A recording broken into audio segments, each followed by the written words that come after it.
Hi students, welcome to my channel. So ఇంతకు ముందు క్లాస్లో మనము హెచ్టిఎంఎల్ అంటే ఏంటి అని చెప్పేసి చూసాం కదా స్టూడెంట్స్. సో ఇప్పుడు మనకి ఇక్కడ ఏంటంటే ఫస్ట్ బేసిక్ హెచ్టిఎంఎల్ ట్యాగ్స్ అంటే అసలు ఈ హెచ్టిఎంఎల్ని దేనికి ఉపయోగిస్తారని చెప్పాము, వెబ్ పేజ్ని క్రియేట్ చేయడం కోసం. అయితే వెబ్ పేజ్లో ఇన్ఫర్మేషన్ ఉంటుంది కదా, వాటిని క్రియేట్ చేయాలి అంటే కంపల్సరీగా మనకి అంటే ఆ ఇన్ఫర్మేషన్ అక్కడ చూపించాలి అంటే బ్యాక్గ్రౌండ్గా మనము ట్యాగ్స్ నేర్చుకోవాలి. సో ఆ హెచ్టిఎంఎల్లో బేసిక్గా మనకు ఉండే ట్యాగ్స్ ఒకసారి చూడండి స్టూడెంట్స్. సో ఏంటంటే heading tag, paragraph tag, line break tag, bold tag, italic tag, underline tag, centre tag, superscript tag, subscript tag, strike tag. So ఇవి బేసిక్గా హెడ్డింగ్ ట్యాగ్. ఓకే, తర్వాత paragraph tag. Okay, next line break tag, తర్వాత bold tag, next italic tag, next underline tag, next centre tag, superscript tag, subscript tag and strike tag. So these are the basic HTML tags for defining a web page. Okay, for creating a web page. ఒక web పేజ్ని create చేయడం కోసం మనము బేసిక్గా ఈ HTML tags నేర్చుకుంటాం. So ఇందులో first one heading tags students. Okay, so మనకి heading tags ఎందుకంటే చూడండి, ఒక వెబ్ పేజ్లో ఇప్పుడు మనం ఒక టెక్స్ట్ బుక్ కనుక తీసుకున్నాం అనుకోండి, దానిలో మనకి హెడ్డింగ్స్ ఉంటాయి, సబ్ హెడ్డింగ్స్ ఉంటాయి, ఇందులో ఇంకా మ్యాటర్ అనేది ఉంటుంది. సో వీటిల్లో ఉన్నటువంటి మ్యాటర్ ఏదైతే ఉంటుందో సో వాటిని మనం డిఫరెంట్ సైజులో సెట్ చేస్తూ ఉంటాం. సో ఈ డిఫరెంట్ సైజులో రాస్తూ ఉంటాం కదా. సో అయితే వాటి కోసం మనం ఏం ఉపయోగిస్తామంటే హెడ్డింగ్ ట్యాగ్స్ అనేవి ఉపయోగిస్తాం. సో హెచ్టిఎంఎల్ మనకి 6 హెడ్డింగ్ ట్యాగ్స్ని ప్రొవైడ్ చేస్తాం స్టూడెంట్స్. సో చూడండి, HTML has 6 header tags. So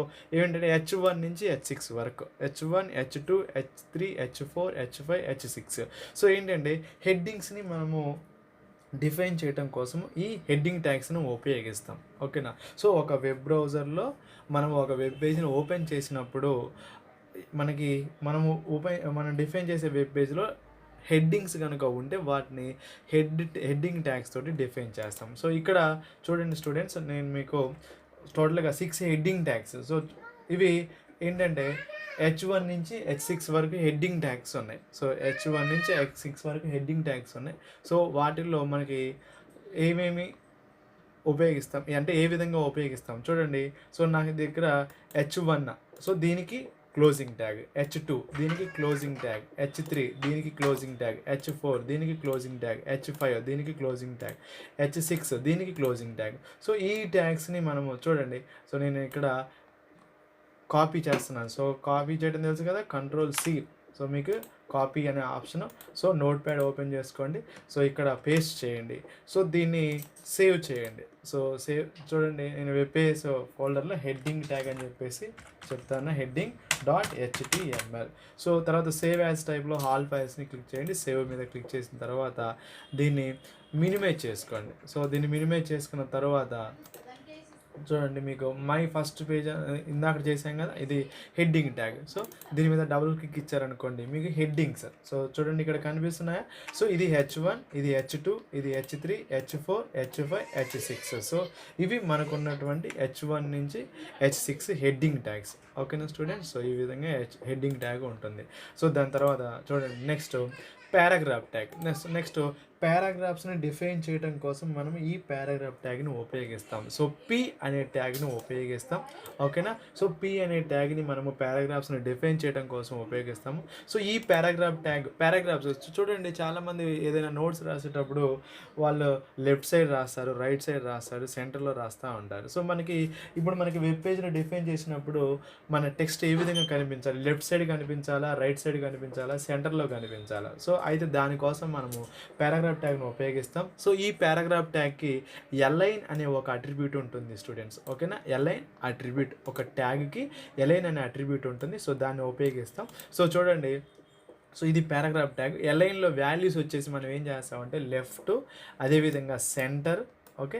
so next అదేవిధంగా రైట్. సో ఈ 3 వాల్యూస్ని మనం ఇక్కడ రాస్తాం స్టూడెంట్స్. ఓకేనా. సో ఇవి చూడండి, ఒకసారి ఈ కోడ్ని కనుక మనము నోట్ ప్యాడ్లో కనుక రాస్తే ఎలా ఉంటుంది. సో చూడండి, మీరు అసలు ఎట్టి పరిస్థితుల్లో మర్చిపోవద్దు. సో ఇక్కడ HTML హెడ్డింగ్ ఏదైతే ఉంటుందో కంపల్సరీగా మనము సో ఇక్కడ టైటిల్లో వచ్చేసి పారాగ్రాఫ్ ట్యాగ్ అని చెప్పి చెప్తా ఉంటాం. ఓకేనా. So paragraph tag, so paragraph tag.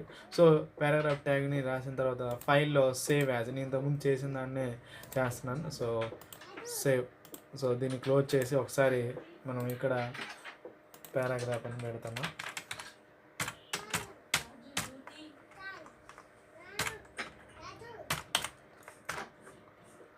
So చూడండి పారాగ్రాఫ్ ఎలా ఉంది స్టూడెంట్స్. సో ఇదేమో లెఫ్ట్ సైడ్ అలైన్మెంట్, ఇదేమో రైట్ సైడ్ సెంట్రల్ అలైన్మెంట్, ఇదేమో రైట్ సైడ్ అలైన్మెంట్.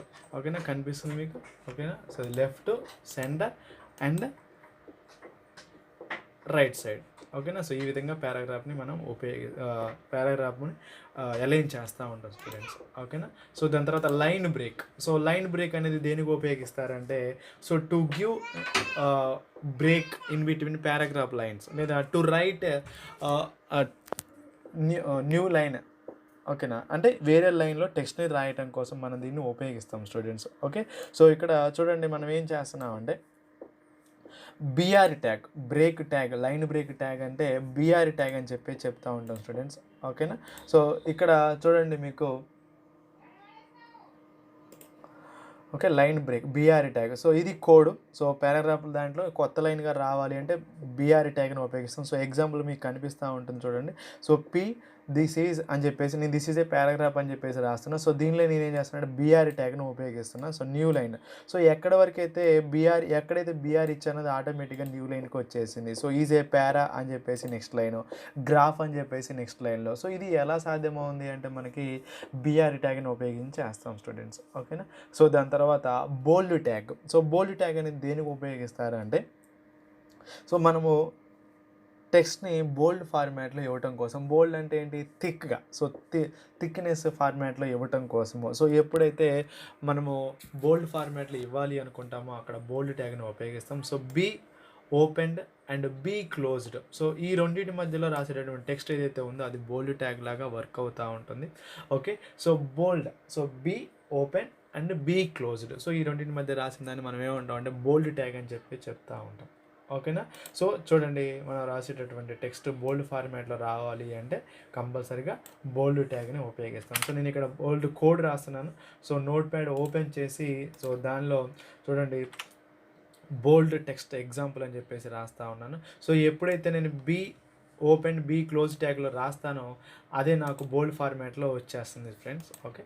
సో ఇక్కడ చూడండి, సో నేను డెస్క్టాప్ వెబ్ పేజ్ని ఫోల్డర్ రాసాం కదా, బోల్డ్ అని చెప్పేసి రాస్తూ .html.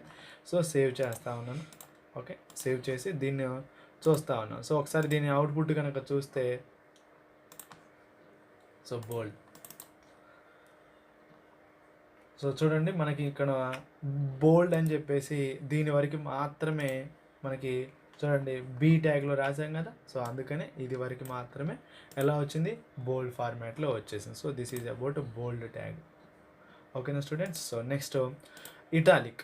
ఓకే. సో ఇటాలిక్ అంటే చూడండి మనము కొంచెం టెక్స్ట్ రాసేటప్పుడు బెండ్ అయ్యి రాస్తూ ఉంటాం. ఓకేనా. ఇటాలిక్ ఫార్మాట్లో ఇటాలిసైజ్డ్ అని చెప్పి చెప్తూ ఉంటాం. సో అలా రావాలి అంటే ఇటాలిక్ ట్యాగ్ అంటే ఐ ట్యాగ్ అని చెప్పి చెప్తూ ఉంటాం. సో మీరు బోల్డ్ అంటే బి అని రాయాలి, BOLD అని రాయకూడదు ట్యాగ్లో. తర్వాత ఇటాలిక్ అంటే ఐ అని రాయాలి, ఇటాలిక్ అని రాయకూడదు. ఓకే. సో దీనికి సంబంధించిన టెక్స్ట్ ఒకసారి చూడండి. సో మళ్ళీ నోట్ ప్యాడ్ ఓపెన్ చేస్తున్నాను. ఓకే. సో ఐ అని చెప్పేసి రాసాను, ఇటాలిసైజ్డ్ అని చెప్పేసి రాశాను. ఇక్కడ ఐ ఓపెన్డ్ ఐ క్లోజ్డ్లో రాశాను. సో దీన్ని సేవ్ చేస్తున్నాను. సో సేవ్ చేస్తూ ఏం చేస్తున్నానంటే, సో ఇటాలిక్ అని చెప్పేసి నేను ఫైల్ నేమ్ చాలా జాగ్రత్తగా రాయండి, .html. సో సేవ్ యాజ్ టైప్లో ఆల్ ఫైల్స్ అన్ని సేవ్ చేసుకోండి. సో దీన్ని క్లోజ్ చేసి ఒకసారి దీన్ని చూడండి ఓపెన్ చేసి. ఓకేనా. So italicised. సో మీకు ఇది ఒక్కటి స్పెషల్గా బెండ్ అయి ఉంది కదా. సో ఎందుకు అలా వస్తుంది అంటే మనకి ఇక్కడ సో ఐలో రాసాం ఇటాలిసైజ్డ్ అని చెప్పేసి ఐ ఓపెన్డ్ అండ్ ఐ క్లోజ్లో రాసాం కాబట్టి ఈ విధంగా వచ్చేసింది. ఓకేనా స్టూడెంట్స్. ఓకే. సో ఇది ఇటాలిక్ గురించి. సో తర్వాత అండర్‌లైన్. సో మనకు తెలుసు అండర్‌లైన్స్ ఇస్తా ఉంటాం మనము. సో అప్పుడప్పుడు అండర్‌లైన్ అంటే మనం ఎప్పుడైనా ఇంపార్టెంట్ అనుకుంటే మనం ఏం చేస్తాము అండర్‌లైన్ అనేది డ్రా చేస్తా ఉంటాం. సో మరి వెబ్ పేజ్‌లో అండర్‌లైన్ రావాలి అంటే సో ఇక్కడ చూడండి అండర్‌లైన్ అని చెప్పేసి రాస్తా ఉంటాం. సో అంటే యూ ట్యాగ్‌ని ఉపయోగించి మనం అండర్‌లైన్ చేస్తా ఉంటాం. సో ఒకసారి చూడండి నేను హెచ్‌టీఎంఎల్ దాంట్లో ఏం చేస్తానంటే యూ ట్యాగ్. సో చూడండి ఇక్కడ మీకు you opened and you closed. So దీన్ని తీసుకెళ్ళి నేను ఇక్కడ ఓకే స్టూడెంట్స్. ఓకే. సో ఇక్కడ చూడండి underline you open, okay, you open and you closed. So ఈ టెక్స్ట్ నేను నోట్ ప్యాడ్లో రాస్తున్నాను. ఓకే. సో దీన్ని సెలెక్ట్ చేశాను, కాపీ చేశాను, తర్వాత నోట్ ప్యాడ్కి వెళ్ళి పేస్ట్ చేస్తూ ఉన్నా. ఓకేనా, నోట్ ప్యాడ్లోకి వెళ్ళి పేస్ట్ చేసి సేవ్ చేస్తూ ఉన్నా. యూ ట్యాగ్ అని చెప్పేసి రాస్తూ ఉన్నాను స్టూడెంట్స్. ఓకే. సో ఏంటంటే అండర్లైన్ అని చెప్పేసి రాస్తూ ఉన్నాను. Underline dot HTML text document all files save. So ఒకసారి దీన్ని చూస్తే అవుట్పుట్ మనకి అర్థమవుద్ది. చూడండి స్టూడెంట్స్, నేను ఇక్కడ అంటే దాన్ని ఇక్కడ సేవ్ చేయడం మర్చిపోయాను. ఓకే, అంటే లొకేషన్ మీరు కూడా చాలా జాగ్రత్తగా లొకేషన్ అనేవి గుర్తుపెట్టుకొని చేయాలి. సో చూడండి అండర్లైన్ అనేది ఒకటి అండర్లైన్లో వచ్చేసింది కదా. సో ఎందుకు అంటే ఇది అండర్లైన్ అనేది మనం ఎక్కడ రాసాము, యూ ఓపెన్డ్ అండ్ యూ క్లోజ్లో రాసాం కదా. So that's why it effect as underlined. ఓకేనా. So this is about underline tag students.